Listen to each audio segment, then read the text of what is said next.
Bom, nesse momento foi feita uma apresentação do histórico do estudo das células e agora chegou a hora do professor apresentar alguns conceitos básicos. E para iniciar, eu aconselho explicar o que são organismos unicelulares e organismos pluricelulares. Os organismos unicelulares são aqueles que possuem apenas uma célula.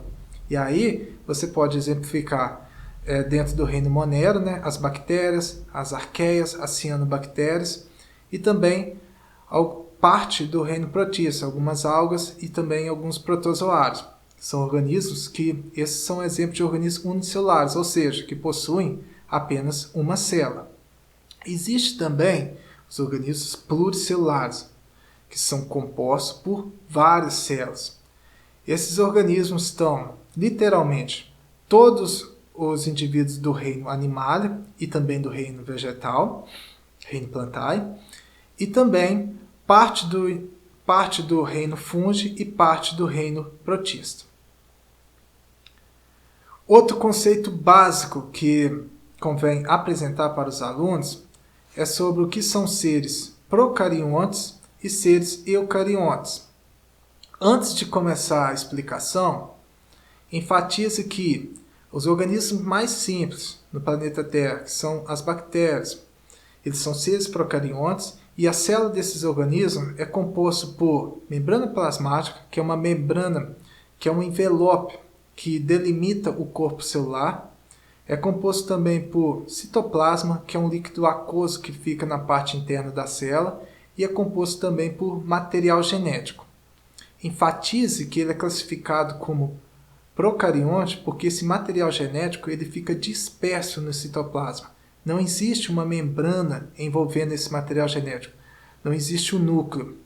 Enquanto que os organismos eucariontes, além de ter essas estruturas que eu mencionei lá nos procariontes, o material genético da célula desses organismos ele fica envolvido por uma membrana, formando assim o núcleo.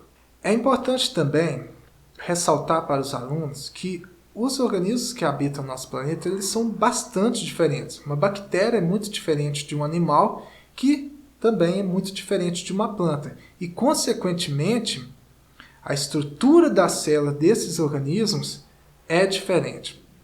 Nesse momento, é interessante que o aluno entenda apenas que existe essa diferença. Não está na hora de começar a comparar uma célula com a outra.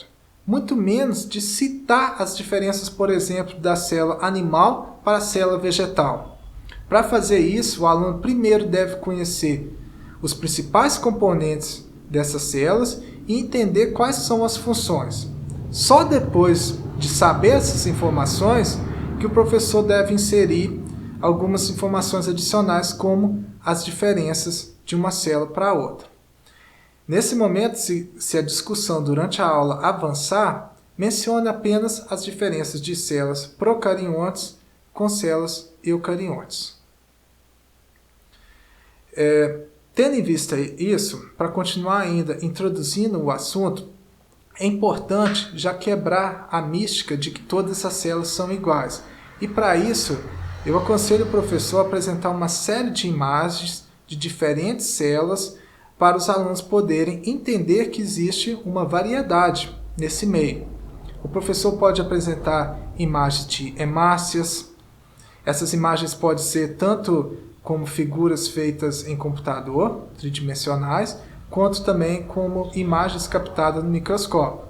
É interessante ele visualizar também a imagem real e entender como que são feitos o estudo dessas estruturas. E é interessante também visualizar imagens de desenhos e imagens computadorizadas, porque dependendo da explicação, o desenho vai ter alguns detalhes que ficam mais didáticos, mais fáceis de entender na hora do ensino.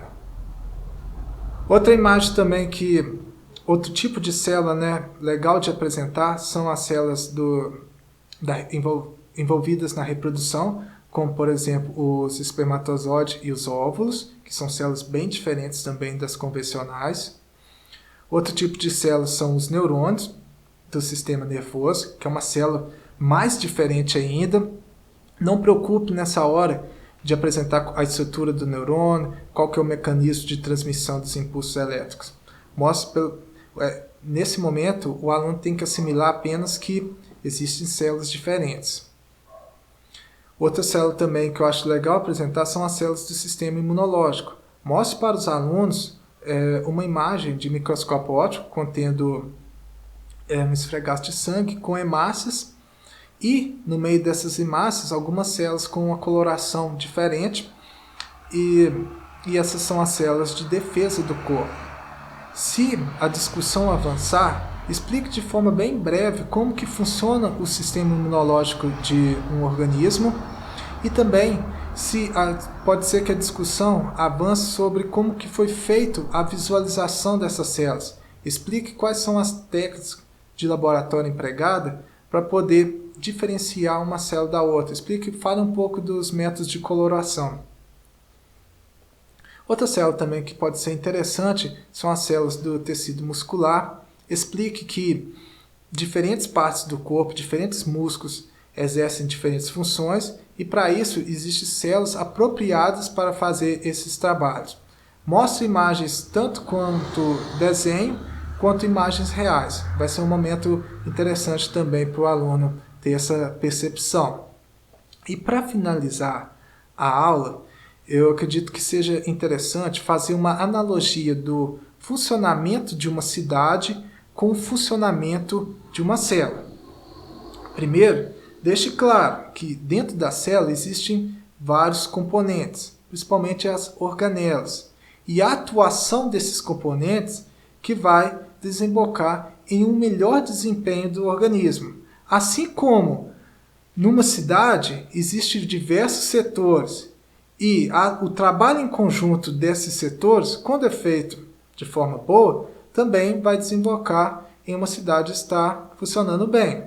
Você pode fazer algumas analogias interessantes entre cidade e célula. Por exemplo, a prefeitura é um centro onde vai controlar diversas ações na cidade. Isso pode ser usado para fazer uma analogia com o trabalho do núcleo celular. Na cidade também ela precisa de energia. Pode ser que exista usinas de produção de energia, uma usina hidrelétrica, por exemplo, e ela vai fornecer energia para a cidade poder estar funcionando. Isso pode ser utilizado como analogia com o papel da mitocôndria, que também tem a função de fornecer energia para a célula. A cidade ela precisa de limpeza e ela precisa de funcionários específicos para fazer a limpeza da cidade. Esse trabalho dessas pessoas pode ser associado com o trabalho dos lisossomos, que também fazem uma limpeza na célula, fazem a digestão intracelular. A cidade, por exemplo, em época de pandemia, é interessante que ela tenha algumas barreiras em sua fronteira para selecionar o que vai entrar na cidade e o que vai sair. A célula também tem essa barreira, que é a membrana plasmática, que vai selecionar também o que entra dentro da célula e também o que sai. Enfim, fazendo essas analogias, o aluno começa a entender que a célula é composta, na sua parte interna, por vários componentes, que cada um desses componentes tem uma função e que o trabalho desses componentes que vai resultar na atividade do organismo. E se caso algum desses componentes falhar, pode comprometer todo o funcionamento do indivíduo. Essa hora, você ainda não explicou de forma específica o papel de cada um dessas organelas, mas você já aqueceu a mente dos alunos para que numa próxima aula eles possam começar a estudar sobre as estruturas internas da célula. Bom, eu creio que como uma primeira aula sobre o conteúdo de biologia celular, seja interessante introduzir esses assuntos. Provavelmente pode acontecer do professor não conseguir apresentar tudo isso dentro de uma aula só, mas use essas dicas para inserir essas informações no começo do ensino da biologia celular. Então a gente teve uma tempestade de perguntas para despertar curiosidade, para coletar os conhecimentos prévios que os alunos têm e também para abrir dúvidas e permitir com que o professor insira de forma mais facilitada informações. Foi apresentado também um histórico sobre como foi feito o estudo das células. Foi mostrado como que é organizado os seres vivos, desde a célula, passando pelo tecido, os órgãos e os sistemas. Foi apresentado também uma ferramenta online que bem legal para poder ter uma noção melhor da escala de tamanho dos componentes celulares. Foi apresentado alguns conceitos básicos dentro da citologia, que é o que é um organismo unicelular, o que é um organismo pluricelular, o que é um organismo procarionte, o que é um organismo eucarionte. Foi mostrado também que existem diferentes tipos de células e foi feita uma analogia entre célula e cidade para introduzir a aplicação, o ensino de uma posterior aula sobre as organelas. Pessoal, esse vídeo foi isso. E no próximo eu vou estar falando, dando algumas dicas, compartilhando alguns conhecimentos sobre como explicar as estruturas internas, as organelas celulares. Valeu!